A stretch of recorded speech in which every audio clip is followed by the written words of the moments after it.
Eu sou o Lorne Greene, e se há coisa em que acredito verdadeiramente. Desde que estivemos juntos em Bonanza, ele tem sido como um verdadeiro filho para mim. Depois de apenas 16 episódios de Bonanza, Lorne Greene ameaçou sair. A série estava na 45ª posição e prestes a fechar. Disse aos produtores que Ben Cartwright era demasiado frio, demasiado falsa. Reescreveram a personagem. 2 anos depois, Bonanza chegou ao 2º lugar. Mas a luta de Greene não se ficou por aqui. Teve um desentendimento tão feio com Pernell Roberts que os membros da equipa tiveram de o separar. Discutiu com Michael Landon sobre a direção da série. E quando Dan Blocker morreu, em 1972, Greene disse que a série deveria ter terminado 6 temporadas mais cedo. O que aconteceu realmente nos bastidores? A verdade é mais negra do que as repetições alguma vez mostraram. Lion Hyman Greene nasceu a 12 de fevereiro de 1915 em Ottawa. Foi um dos invernos mais frios que o Canadá já viu. A temperatura desceu para os 40 graus negativos. O seu pai, Daniel Greene, tinha fugido da Rússia em 1902, depois de escapar a ataques violentos contra judeus. Geria uma pequena sapataria e produzia apenas 8 corujas por semana durante a guerra. Toda a família se espremia num apartamento de 2 divisões na rua Clarence, 127. 6 pessoas viviam lá, incluindo os avós de Leon, que não falavam uma palavra de inglês. Ian dormia numa cama feita de sacos de flores recheados com jornal. Em 1918, a gripe espanhola varreu a cidade e matou 1.200 pessoas só em Ottawa. Lion, de 3 anos, ficou tão doente com pneumonia que todos pensaram que não iria sobreviver. Mas a sua avó fê-lo engolir alho cru e mel a cada hora durante semanas. De alguma forma, sobreviveu. A sua mãe, Dora, trabalhava 14 horas por dia numa fábrica, ganhando apenas 15 cêntimos por hora. À noite, ela trazia para casa jornais rasgados que encontrava nos bairros ricos.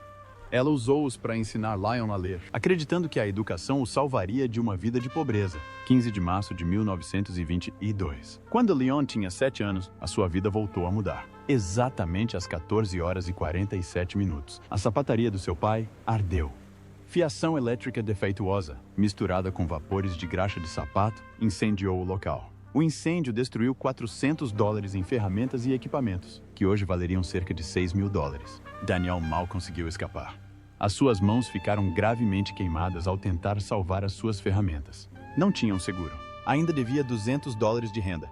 Foram despejados e acabaram por viver na cave da Sociedade Beneficente Hebraica. Na Rua Chapel, 12 famílias amontoavam-se ali. Ian dormia numa velha cama de campanha do exército e começou a ter pesadelos com fogo e gritos.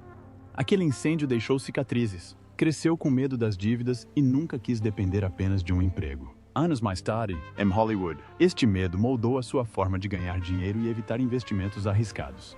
Daniel conseguiu finalmente um empréstimo de $50 da Sociedade Judaica de Empréstimos e abriu uma loja mais pequena. Mas a família nunca mais voltou para onde estava. Lion nunca esqueceu aquela perda.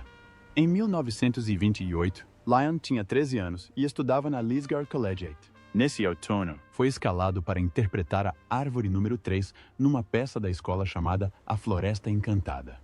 Tinha apenas 2 falas, mas, em vez disso, subiu ao palco e fez um discurso de 5 minutos a gozar com a corrupta Câmara Municipal de Ottawa. A plateia gelou e depois caiu na gargalhada. Brincou dizendo que o presidente da Câmara era pior do que madeira podre e até mencionou o escândalo de $10.000 envolvendo o presidente da Câmara, Frank Plant. 3 membros do conselho saíram furiosos e a mulher do presidente da Câmara exigiu que Leon fosse expulso da escola. Foi suspenso por 1 semana, mas a sua professora de teatro chamou-o à parte e disse-lhe que tinha talento a sério. Aquela noite ensinou-lhe 2 coisas. Em primeiro lugar, adorava o poder da performance. E segundo, a política podia ser perigosa se falasse com demasiada ousadia. Em 1931, quando Leon tinha 16 anos, a Grande Depressão estava a atingi-lo em cheio. O desemprego no Canadá tinha atingido os 27%. Lion começou a visitar lixeiras e ferros velhos para recolher fios e tubos partidos. Ele queria construir um rádio. Utilizando $2,75 poupados com a entrega de jornais e um projeto da Popular Mechanics, construiu um rádio super heteródino de 5 válvulas no depósito de carvão da sua família. O seu pai recusou-se a deixá-lo usar as luzes. Por isso, Lion trabalhava à luz das velas. A rádio captava estações de Chicago e Pittsburgh. Quando a mãe o ouviu a escutar, partiu o objeto com um rolo de massa. Disse que os artistas eram piores do que as pessoas de circo e ainda estava ressentida com um membro da família que falhou no showbiz. Mas Lion simplesmente reconstruiu-o na garagem de um vizinho e continuou a praticar. Todas as noites, da meia-noite às 2 da manhã, lia os títulos dos jornais num microfone improvisado. Aquele rádio tornou-se a sua fuga. Em junho de 1933, Lion concluiu o ensino secundário. A taxa de desemprego no Canadá atingiu os 30%. O seu tio ofereceu-lhe um emprego de 15 palavras por semana no Imperial Bank, mas Lion recusou. Em vez disso, matriculou-se na escola de representação do Ottawa Little Theatre. A mensalidade era de $8. Tinha apenas $23 poupados. O seu pai explodiu de raiva. Lutaram tão alto que os vizinhos chamaram a polícia. Leon adotou o nome Lorne depois de ler sobre o rio Lorne, na Escócia, tentando construir uma nova identidade. A mensalidade do primeiro semestre foi paga com o penhor do relógio de bolso em ouro do pai. Isso causou uma ruptura de 3 anos na família. Mas Lorne já tinha feito a sua escolha. Em 1939, Lorne Green ingressou na rádio CBC em Toronto. Tinha 24 anos e tinha acabado de regressar de um teatro no bairro de Nova York. Na CBC, rapidamente se tornou o principal apresentador de notícias do país. Chegou mesmo a inventar um cronômetro reverso que ajudava os locutores a acompanhar o tempo durante os segmentos ao vivo. As pessoas chamavam-lhe a Voz do Canadá. Mas quando a Segunda Guerra Mundial começou e ele começou a ler relatórios de baixas, este apelido tornou-se sombrio. A sua voz grave e séria transmitiu as piores notícias às famílias de todo o país. Com a perda de mais de 45 mil soldados no Canadá, a sua voz tornou-se um símbolo da morte. As pessoas começaram a chamar-lhe Voz da Perdição. Isso pesava-lhe. Era muita tristeza, noite após noite. Por fim, deixou a CBC para se juntar à Força Aérea Real do Canadá. Trabalhou em estações de televisão, narrando documentários de guerra como Fighting Norway e Churchill's Island. Este último até ganhou um Oscar. Mas depois da guerra, a CBC tentou ficar com uma parte dos seus ganhos externos. Ele recusou, demitiu-se do emprego e tornou-se freelancer. Em 1945, Lorne abriu uma escola em Toronto chamada Academia de Artes de Rádio. Geriu-a até 1952. Ganhava pouco dinheiro com isso, mas queria ajudar os outros. Entre os seus alunos estavam Leslie Nielsen e Mavor Moore. A sua escola ensinava tanto narração como atuação. Dedicou-se totalmente àquilo. Em 1951, Lorne foi cofundador do Jupiter Theatre, em Toronto.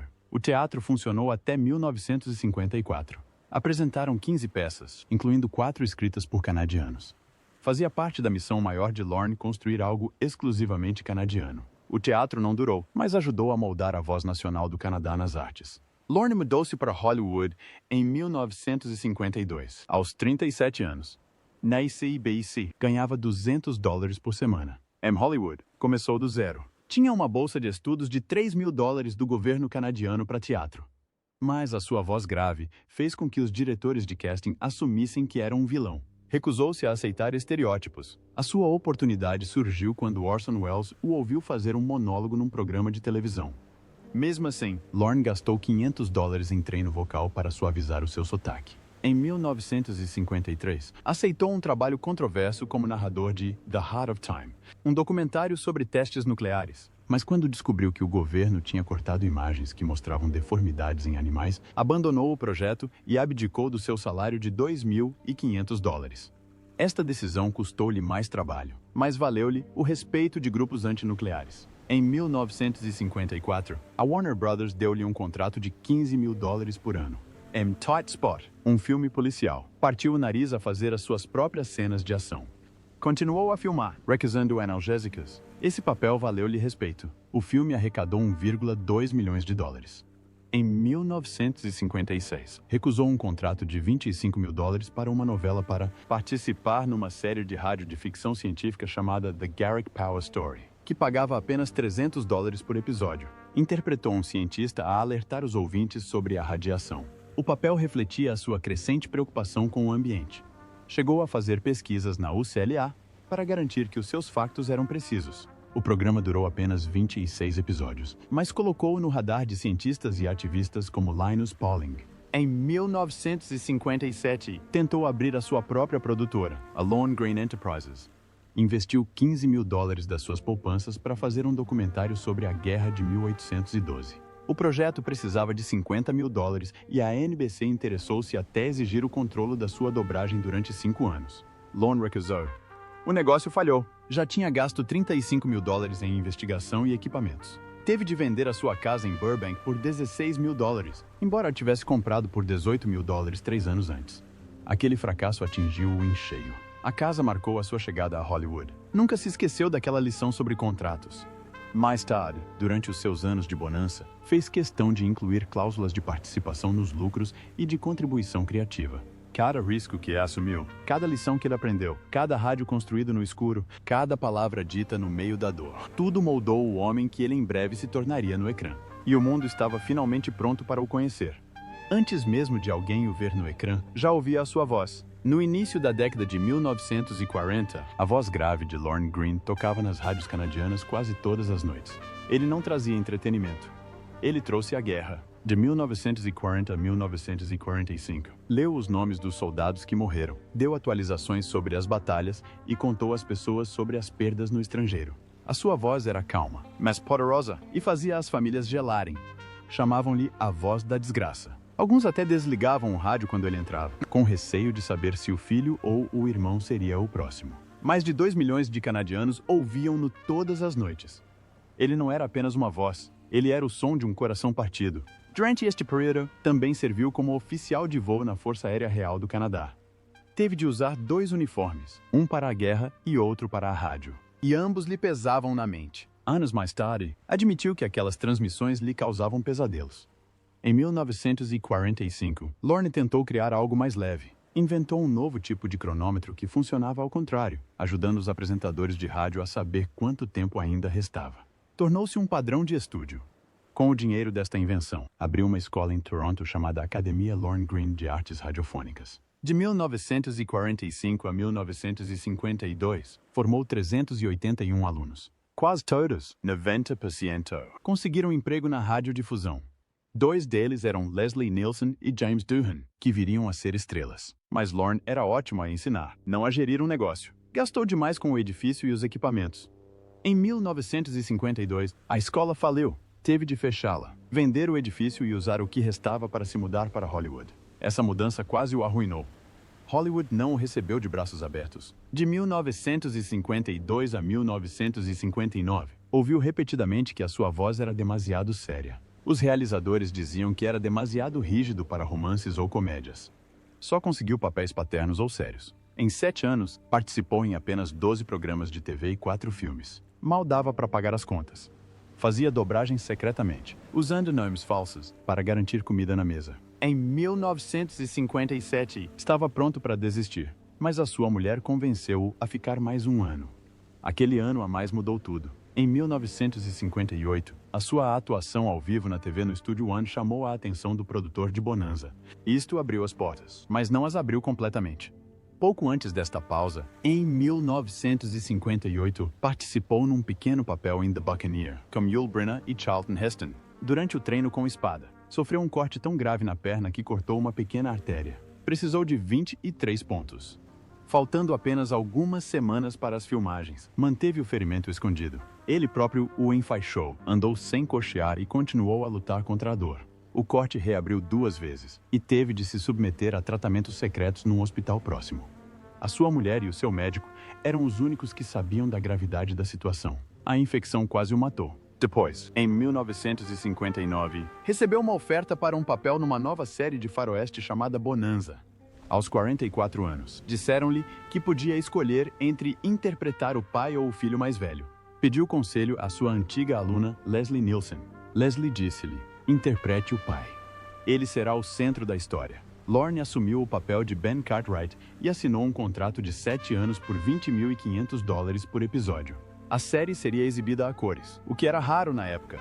Bonanza estreou a 12 de setembro de 1959. Não foi um sucesso imediato, mas Lorne já estava a remodelar por dentro. Após apenas 16 episódios, Lorne ameaçou desistir. Disse que Ben Cartwright parecia frio e superficial. Ele queria que os guiões mostrassem a personagem como mais humana, um verdadeiro pai, e não apenas um homem armado. Na altura, a série estava na 45ª posição e corria o risco de ser cancelada. Mas os argumentistas ouviram. No episódio 13, reescreveram Ben para que fosse mais afetuoso e sábio. Esta mudança não salvou apenas a série. Tornou-se o coração do sucesso duradouro de Bonanza. Em 1961, a audiência saltou para o segundo lugar. Mesmo antes do programa atingir o auge, os problemas começaram no set. Lorne teve um forte desentendimento com Pernell Roberts, que interpretava o seu filho. Pernell achava que Lorne agia como um chefe e tentava controlar demasiado. Discutiam com frequência, por vezes gritando tão alto que os produtores tinham de intervir. Lorne via-se como um líder, Pernell via-o como um ditador. Discordavam em quase tudo. Em 1964, Lorne ganhava $1.500 por episódio, além de um salário extra como consultor. Pernell ganhava o mesmo salário base, mas sem bônus. Isso aumentou a diferença. Quando Pernell deixou a série em 1965, após 202 episódios, Michael Landon ironizou: "Pegamos numa folha da mesa e dividimos a receita em 3, em vez de 4. A pressão de Lorne por mudanças vinha de algo mais profundo. Tinha visto muita guerra. No episódio 13 da primeira temporada, perguntou ao produtor: "Por que é que estamos sempre a apontar uma arma a alguém?" Disse que os Cartwright deveriam ser gentis antes da violência. Este pequeno comentário mudou o tom da série. Bonanza ficou conhecida pelas suas lições de moral, não apenas pelos seus tiroteios. Tratava do racismo, da justiça e da dignidade. Tudo isto era obra de Lorne. O seu próprio passado na guerra levou-o a lutar por algo melhor. Em 1961, o seu salário era de $10.000 por episódio. Mas o que ninguém sabia era que ele doava discretamente 20% desse valor, cerca de $2.000 por episódio, a órfãos de guerra canadianos. Fê-lo em segredo durante anos. O IRS só descobriu isto durante auditorias fiscais na década de 1970. Tinha perdido o próprio irmão durante a gripe de 1918 e tinha visto muitos órfãos na Europa durante a guerra. No final do Bonanza, em 1973, tinha doado mais de $400.000. Isto representa quase $2,8 milhões hoje. Na quarta temporada, realizou o seu primeiro episódio. Chamava-se War Wagon e foi transmitido durante a temporada de 1962 a 1963, quando Bonanza ficou em quarto lugar. Reescreveu uma cena para Dan Blocker para falar sobre o bem-estar animal. Isto não agradou a alguns duplos, que saíram do platô em protesto. Lorne manteve-se firme, mesmo que isso dificultasse as coisas nos bastidores. Em 1964, a sua vida pessoal fez manchetes. Durante as filmagens, teve um caso que foi notícia nos tabloides. Na altura, estava casado com Rita Hans desde 1938 e tiveram gêmeos em 1944. Quando o caso veio a público, os seus fãs ficaram chocados. A sua música, Ringo, tinha acabado de chegar ao Auditor 1 a 5 de dezembro de 1964 e permaneceu no topo da tabela Easy Listening durante 6 semanas. A culpa atingiu-o. Ajudou a escrever um episódio focado nos valores familiares, tentando reparar a sua imagem enquanto lidava com arrependimentos pessoais. A canção, Ringo, foi um sucesso surpreendente. Muitos jovens compradores pensaram que era sobre Ringo Starr. Não foi, mas Lorne ainda arrecadou cerca de $500.000 em royalties. Doou esse dinheiro a causas antinucleares. Tinha trabalhado com o Conselho Nacional de Cinema do Canadá durante o Waton e tinha opiniões fortes sobre as armas nucleares. Chegou a escrever cartas a senadores americanos a pedir mudanças na política. Sabia que este tipo de ativismo poderia prejudicar a sua popularidade entre os espectadores conservadores de Bonanza. Mesmo assim, ele fez. Em 1966, um novo conflito estava a formar-se, desta vez com Michael Landon. Landon queria mais histórias de amor na série para atrair os fãs mais jovens. Lorne não gostou da ideia. Chamou-lhe distração sem graça. Quando Landon começou a realizar os seus próprios episódios, isso criou duas visões diferentes da série. Tornou-se uma guerra silenciosa nos bastidores. Pernell já tinha partido, e agora Lorne via-se a lutar com outra figura infantil no set. A pressão aumentava, mas mesmo sob esta tensão, ele impulsionou a série. Na 7ª temporada, ajudou a criar episódios que abordavam diretamente o racismo. Como em O Desejo, assegurou que os nativos americanos fossem interpretados por atores nativos. Recebeu mensagens de ódio por isso. Mas o NYCP percebeu, elogiou-o por quebrar velhos estereótipos. Os Bonanza usaram a sua enorme plataforma, ainda entre os 5 principais programas, para falar sobre questões reais. Isso foi obra de Lorne. Lorne Greene já era um nome conhecido quando Bonanza terminou. Em 1973, durante 14 anos, interpretou Ben Cartwright, a forte figura paternal num dos westerns mais adorados da TV. Mas em 1978, aos 63 anos, algo inesperado aconteceu. Migrou para a ficção científica. Nesse ano, foi escolhido para interpretar o Comandante Adama em Battlestar Galactica. Não era apenas um novo papel, era uma mudança completa na sua carreira. Já fora conhecido como um agricultor guiando os seus filhos pelo Velho Oeste. E agora, liderava a última esperança da humanidade no espaço. A série original durou apenas de 1978 a 1979, com 21 episódios. Mas regressou em Galactica 1980 para mais 10 episódios. A sua voz grave e firme, outrora chamada a voz da desgraça durante a Segunda Guerra Mundial, quando lia notícias de guerra na rádio, era perfeita para um comandante espacial. Anos antes, as pessoas já tinham ouvido esta mesma voz a transmitir boletins de guerra assustadores através da rádio CBC. Aquele tom de calma e controle acompanhava-o. Mas Lorne Greene não mudou de gênero de um dia para o outro. Em 1971, quando Bonanza ainda estava em alta, tentou algo completamente diferente. Protagonizou um telefilme de 2 horas chamado The Harness, baseado num conto de John Steinbeck.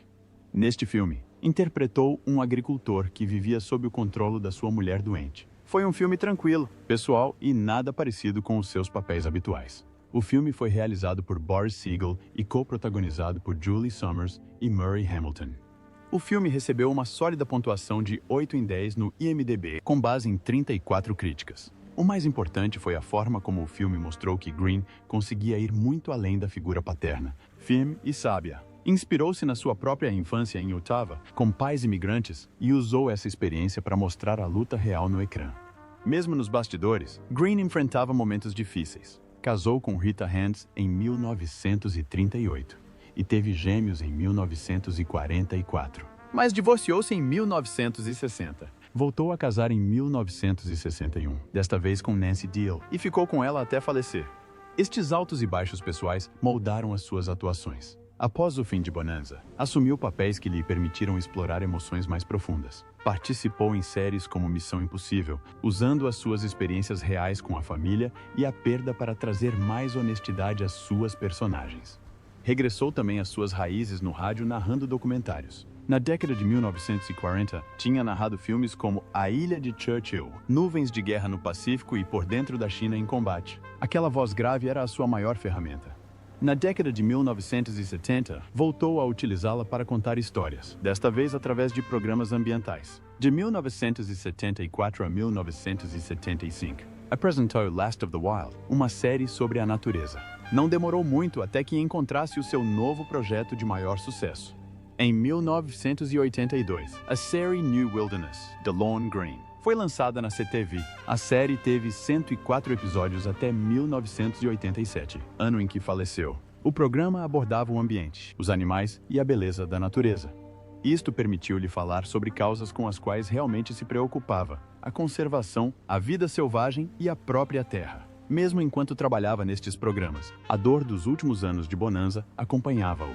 Na 12ª temporada, que foi transmitida de 13 de setembro de 1970 a 11 de abril de 1971, a série começou a decair. Hurnell Roberts já tinha saído em 1965 e, no início dos anos 70, a produção parecia mais fraca. A NBC começou a interferir demasiado. Essa temporada teve 28 episódios, mas as audiências caíram para a 9ª posição. Greene sentia que faltava a alma da série. Surveys disse que trabalhar durante aqueles últimos anos era como entrar numa casa onde alguém tinha morrido. Durante a última temporada, em 1972 e 1973, Greene quis mudar alguma coisa. Esperava que os argumentistas permitissem que Ben Cartwright se divorciasse, refletindo o que Greene tinha passado. Mas a NBC disse que não. Não queriam falar sobre divórcio ou novo casamento num programa familiar. Greene estava frustrado. Acreditava que isso tornaria a personagem mais humana, mas a estação não queria correr o risco. Esta rejeição aumentou a sua sensação de que a série tinha perdido o ímpeto. Em 1974, Greene disse ao Toronto Star que Bonanza deveria ter terminado na 6ª temporada. Disse que, depois disso, a série perdeu o rumo.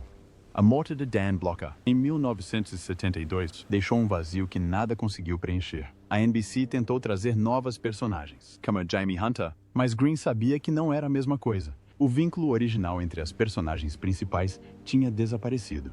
O que mais doeu foi a forma como a NBC terminou o programa. Greene disse que lhes foi dito na segunda-feira que o programa seria cancelado na quarta-feira. ninguém teve a oportunidade de escrever uma despedida adequada. Após 431 episódios, o episódio final foi transmitido a 16 de janeiro de 1973. Nem foi o último que filmaram.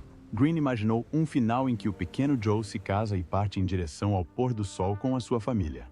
Em vez disso, o programa simplesmente parou. Terminou sem uma despedida a sério. Após o final do programa, Greene teve algumas conversas difíceis com os seus antigos colegas de elenco.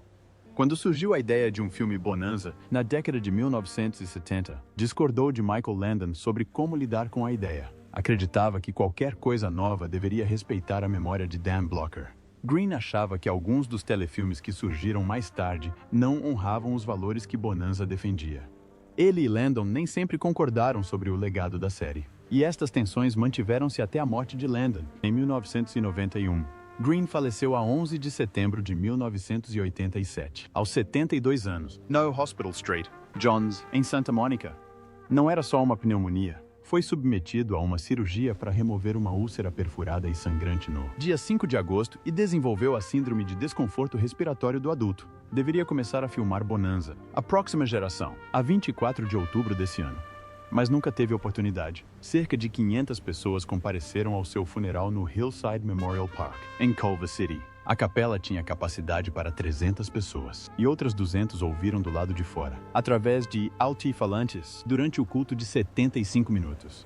Michael Landon e Pernell Roberts estavam lá. Foi uma reunião discreta da família Bonanza. Mas o legado de Greene não se ficou por aqui. Tornou-se presidente da Fundação Nacional da Vida Selvagem. Escreveu o livro dos animais notáveis de Lorne Greene. O seu programa de televisão, New Wilderness, continuou a ensinar as pessoas mesmo depois da sua partida. Tornou-se mais do que um ator. Tornou-se um guia, um contador de histórias. Alguém que usava a sua voz para proteger o planeta. Essa mesma voz, que outrora trazia notícias de guerra, trouxe mais tarde paz e admiração às famílias que assistiam à revelação da natureza na TV. Mesmo antes de tudo isto, durante a década de 1940, era conhecido como a Voz da Perdição, devido à seriedade e firmeza com que falava ao relatar as notícias da guerra. Mas, com o fim da guerra e o fim do mundo, a sua voz também mudou. Tornou-se a voz da esperança do Canadá. Mais tarde, a voz do pai favorito da TV americana. O seu último sonho era regressar ao papel que o tornou famoso, mas o destino não o permitiu. E, no entanto, a sua influência continua viva. Séries como Yellowstone, com Kevin Costner no papel de John Dutton, trazem ecos daquilo que Greene criou com Ben Cartwright. A ideia de um homem que protege a sua terra, a sua família e os seus valores a qualquer custo. Este foi o presente de Lorne Greene para a televisão. O seu legado não está apenas nas repetições. Está em cada patriarca forte e ponderado que lhe sucedeu.